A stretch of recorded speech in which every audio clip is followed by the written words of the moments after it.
I'm going to assign another set of orthographic projection drawings, but before you get started on that, I'd like you to create a template that has the typical layers you're going to use, your visible lines, hidden lines, center lines, construction, and a title block. So every time you start a new drawing, you don't have to do everything from scratch.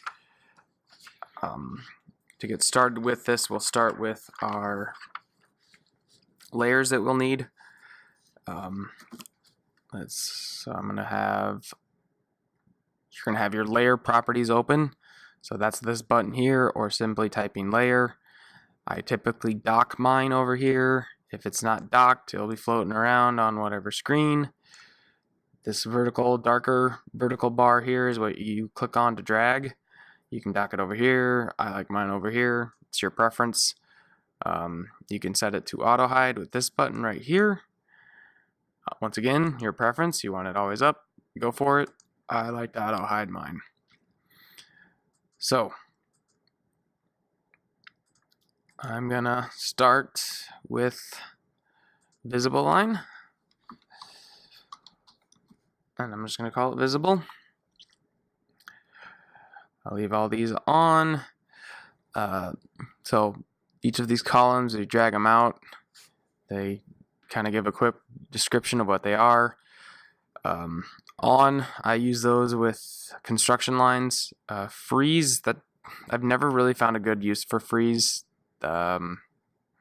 Maybe you will someday, I don't know. Lock is pretty good because if you you can set a layer to lock, it will still be visible, but you cannot make any changes to it. So anything on there will be basically safe if that's something you're looking for.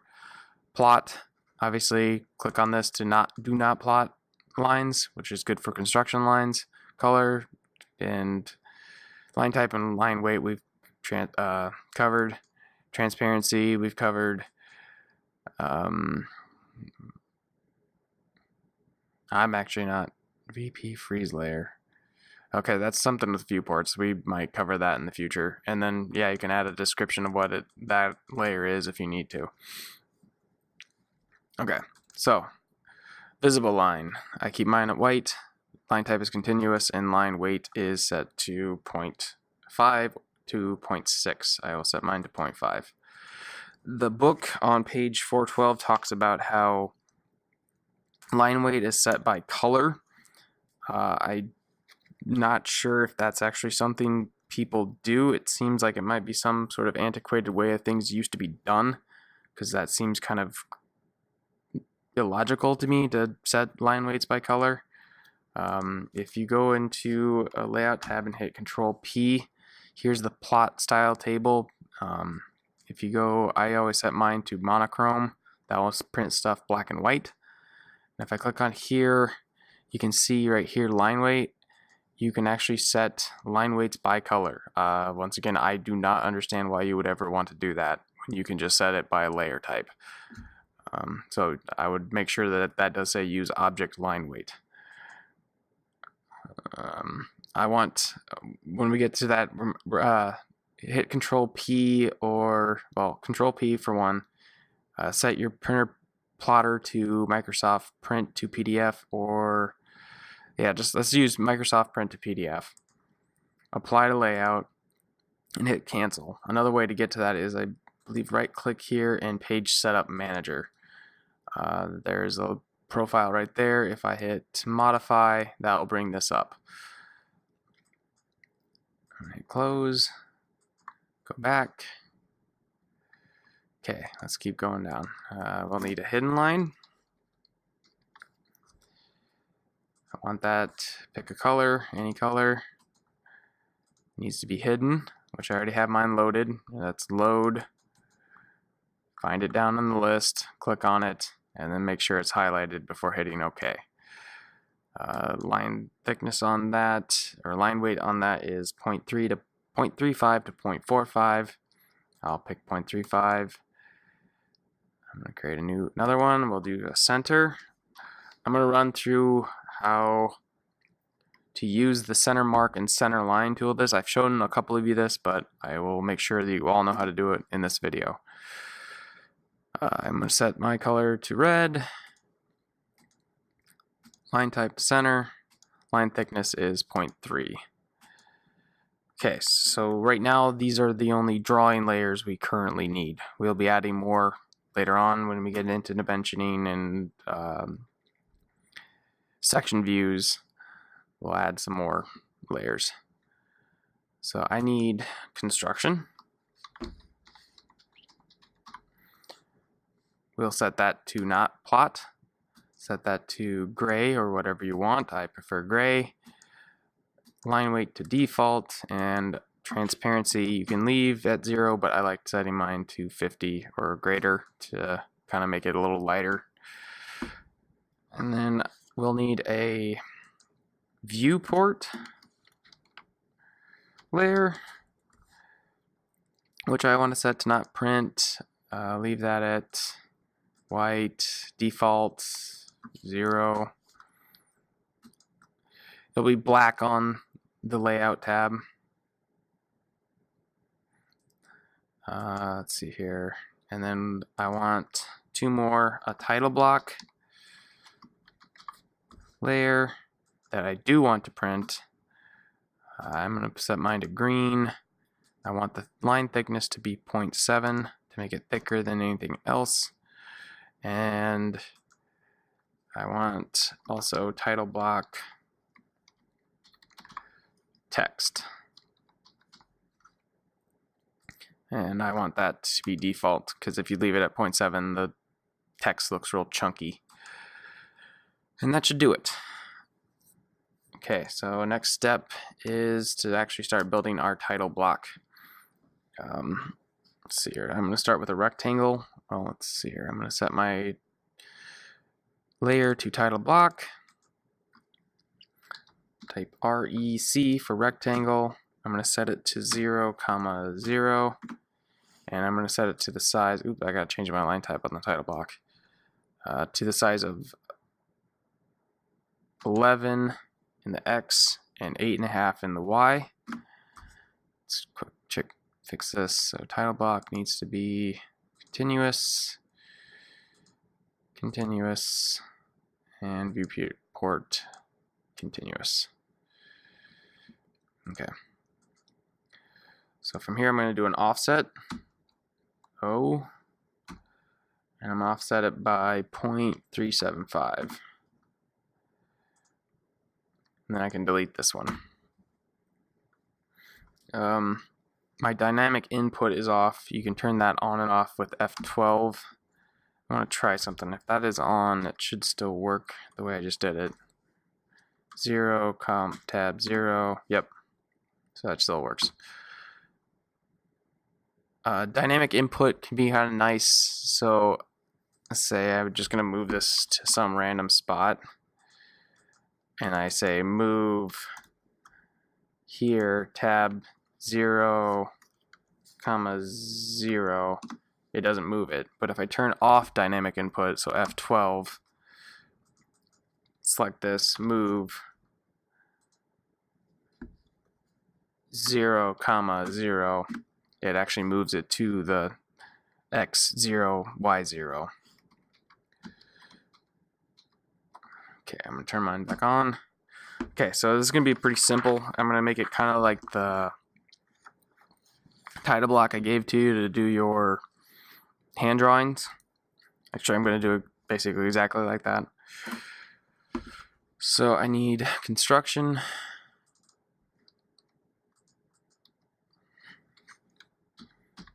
Offset some stuff.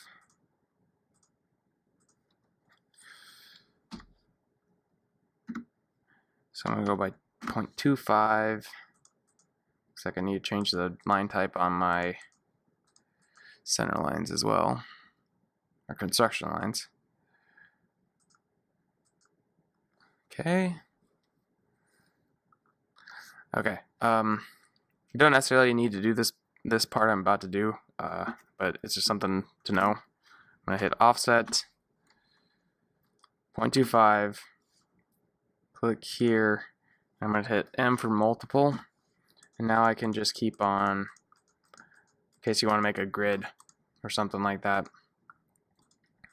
Okay, so I'm actually going to go back to my title block layer. Oop, I'm going to do this a little faster. Layer, make current, click here. Okay, so rectangle, I'm going to go from here. I want it to be 7 inches, and it did it wrong, but I don't need to delete it because I can just go to here. I need a cell that's going to be 2 inches. Why is it doing that? Oh.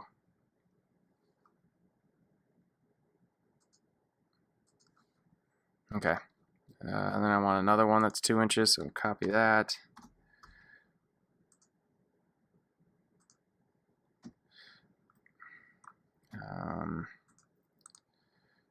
I'm going to make this one a little shorter. Move that over 0.5. Copy it. And there we go. Okay. So to place some text in here, we're going to have to set some justification on some of them.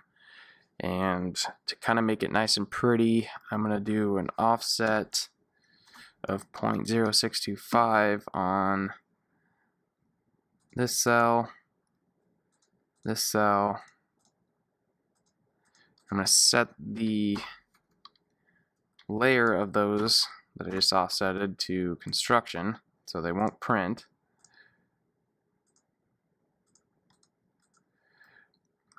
And so the first one is going to be, I'm going to do text,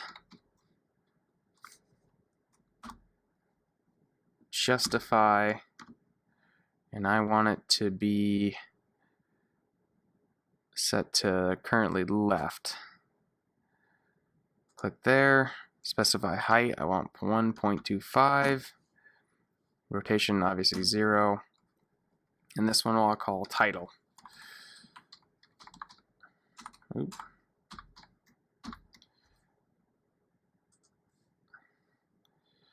And I can copy this one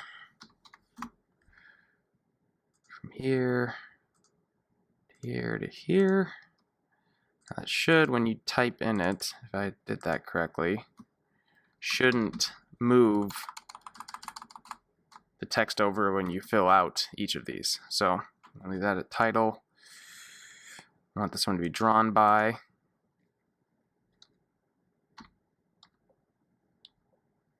Apparently something's going on.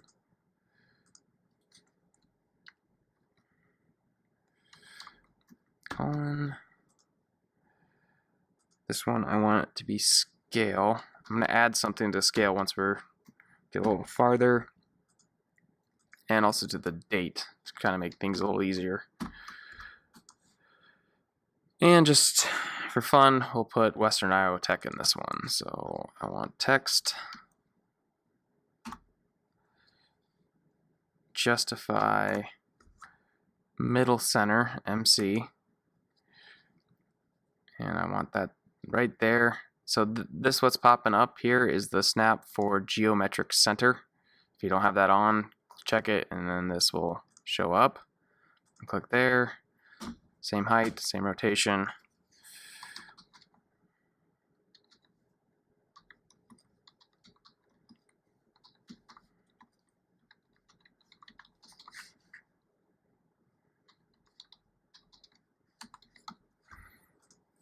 And there we go.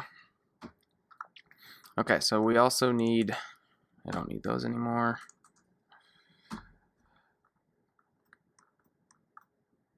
A viewport. So when we make our drawing, we can show it in the title box. So that is viewport. Apparently that did not like that. What did it just do?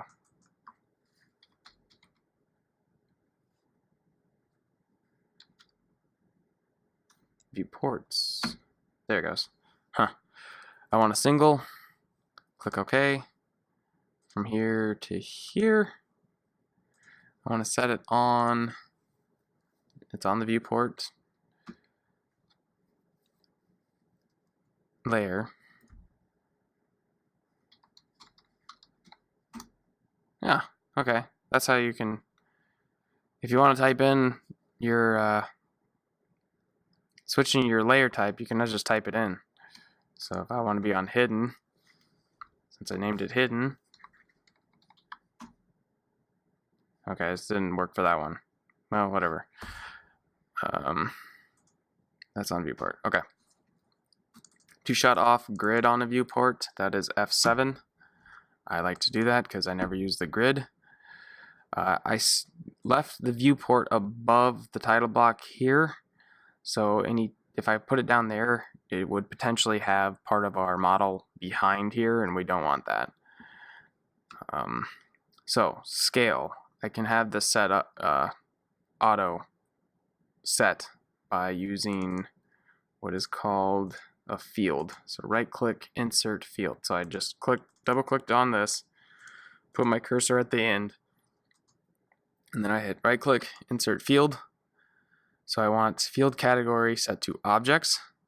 There's a couple of these, object, and then there's a little crosswords here. I'm going to select object, click on the viewport, and I want standard scale and set it to none.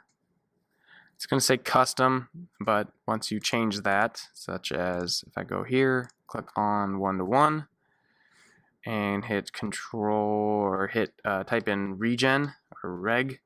Nope, that's region. Sorry. Regen. It updates to 1:1. We can do a similar thing with the date. So right click.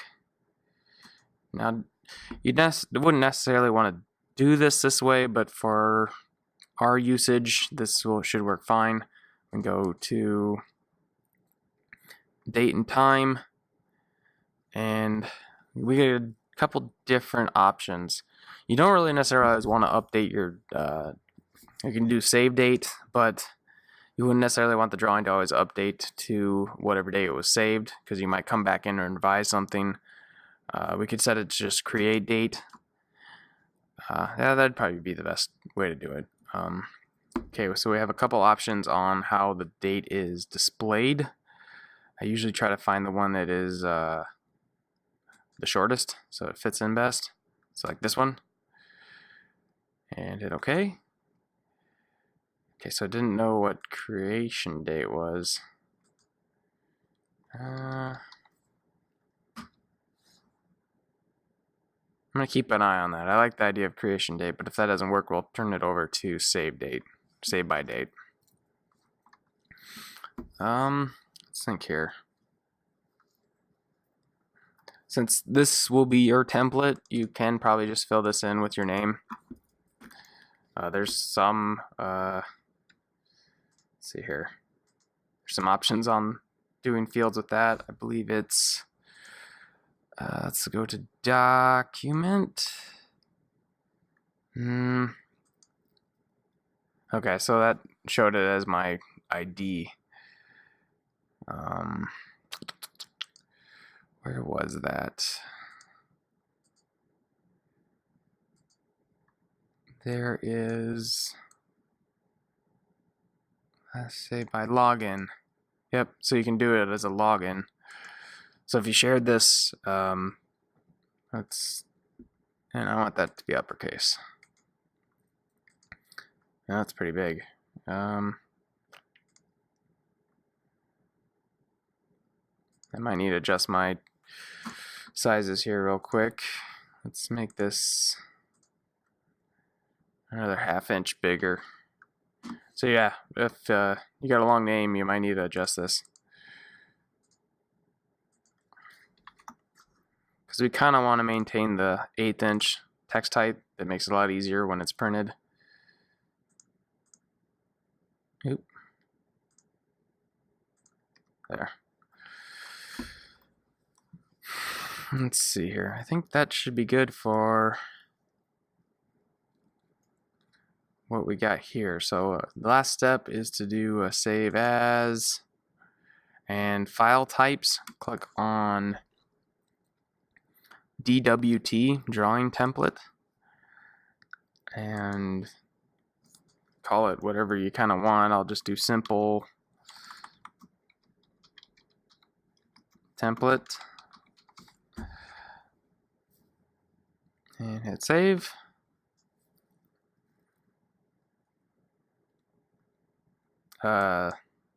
It does not use color dependent plot styles. I'm going to double check on that to make sure that's the case, but that's good enough there. Hit OK.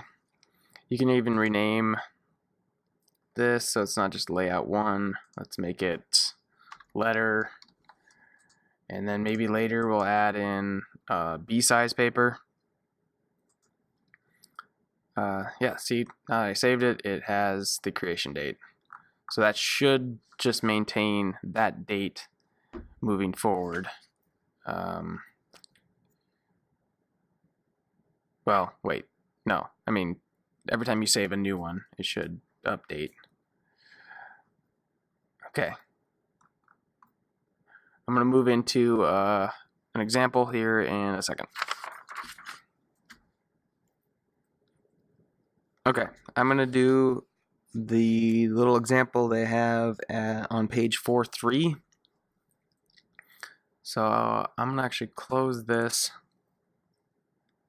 Oh, okay, last thing before I close this. Let's make sure the layer that we have it set to is something we will probably use right off the bat when opening up this template. So I usually always start with a construction, so I'm going to set my layer to construction. I'm going to hit zoom extents on that, and the same thing with this, and then I'm going to hit save. So now every time I open up this template, it should be like this. So I'm going to close this. I'm going to hit either new, start drawing, some other options here. There's my, okay, so if you see this, the start tab here, you can click on templates and click on the template you created. Okay, so let's look at that. I was curious. Okay, so that should, when I hit save, it will update that each time for each new drawing.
That's everything?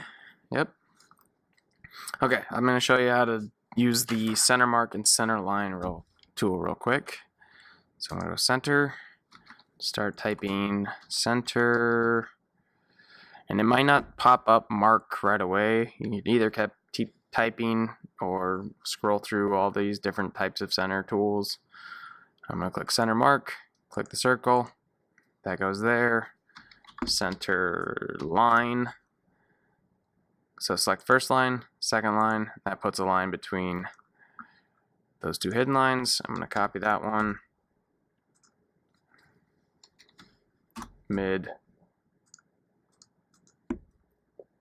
and there's that part.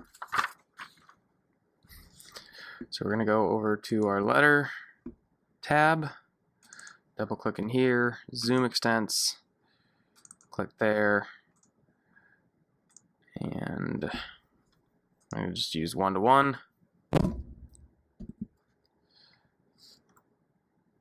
And it will take, I'm just going to call it 4-3. You don't have to save this one or do anything with it. So our scale is right now because we set the scale to the viewport scale, so we never have to really worry about that being incorrect. Just make sure that you do a regen. If it doesn't show up, just check it, make sure it's right. Regen will always put that at the right scale. I'm going to hit Control S to save. I'm going to put it somewhere.